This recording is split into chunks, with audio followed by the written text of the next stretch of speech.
Bien, veníamos hablando de un modelo de acompañamiento en el marco de la educación experiencial. Pasábamos por la importancia de lo intrapersonal, donde el facilitador o quien acompaña el proceso le permita a quien está participando en la experiencia pasar por una etapa desde lo intra para que la persona se dé cuenta y se haga cargo de lo que tenga que hacerse cargo en el proceso de acompañamiento y facilitación.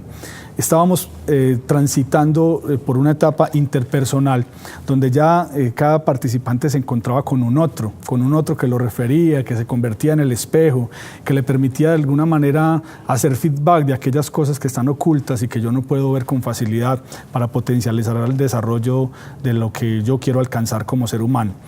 Y pasamos luego y transitamos luego por una etapa que nosotros denominamos transpersonal. Ya podríamos decir ahí que es el pequeño grupo.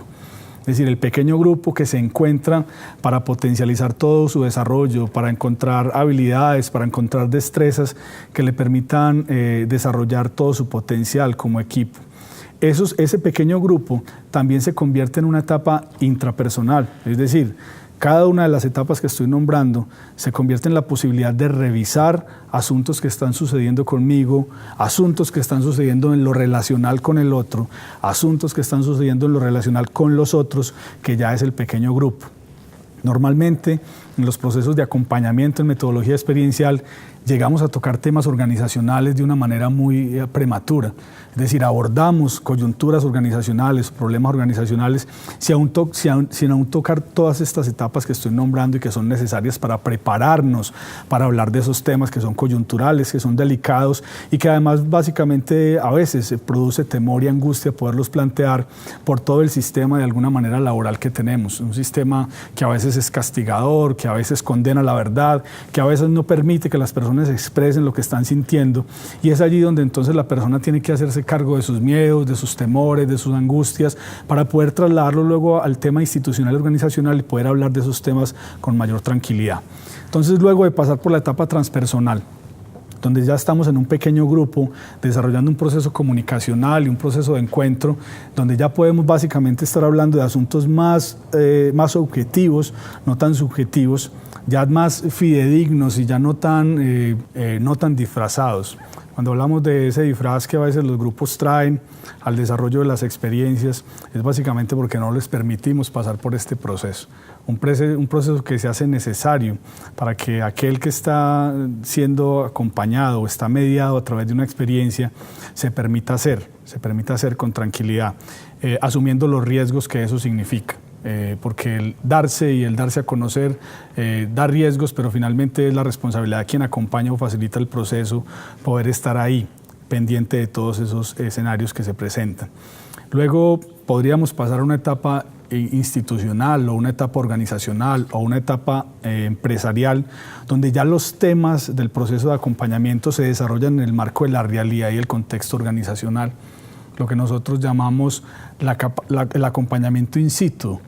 El acompañamiento en la realidad del contexto de la empresa, en la realidad del contexto de la organización, en la realidad del contexto de aquellos que conviven cotidianamente en ese escenario que nosotros estamos acompañando.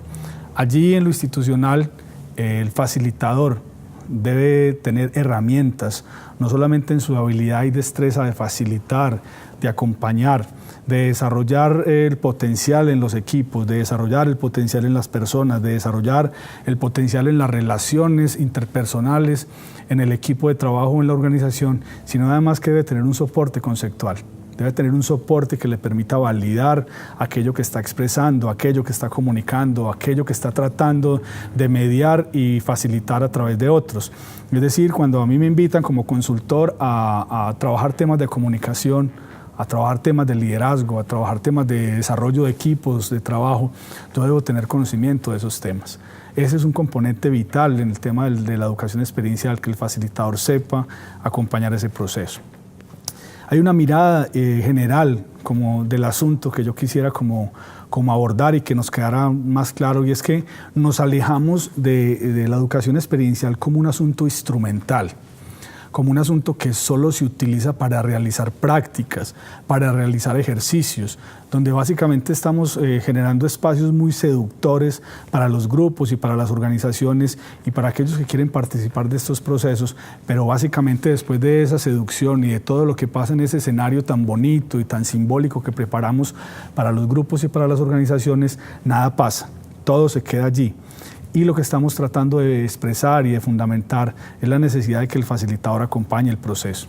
Nosotros en la organización Marca Consultores tenemos procesos de formación y capacitación, y es importante decirlo porque el facilitador, el consultor y quien acompaña procesos en educación experiencial se debe formar en la metodología.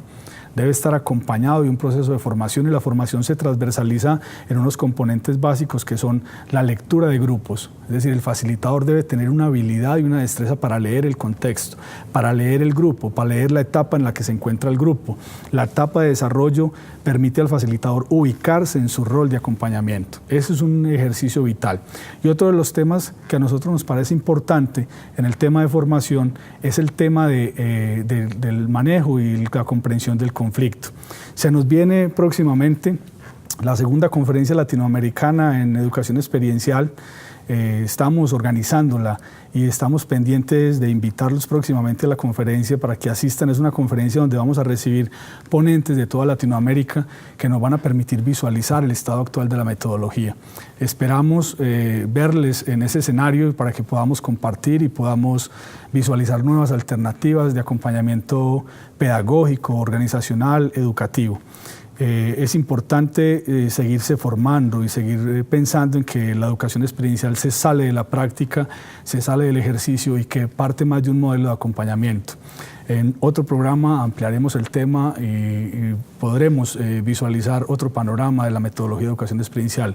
Les agradezco mucho por estar frente a sus televisores y espero que en una próxima oportunidad nos podamos volver a encontrar. Mi nombre es Luis Ignacio Cardoso, nos veremos más adelante. Gracias.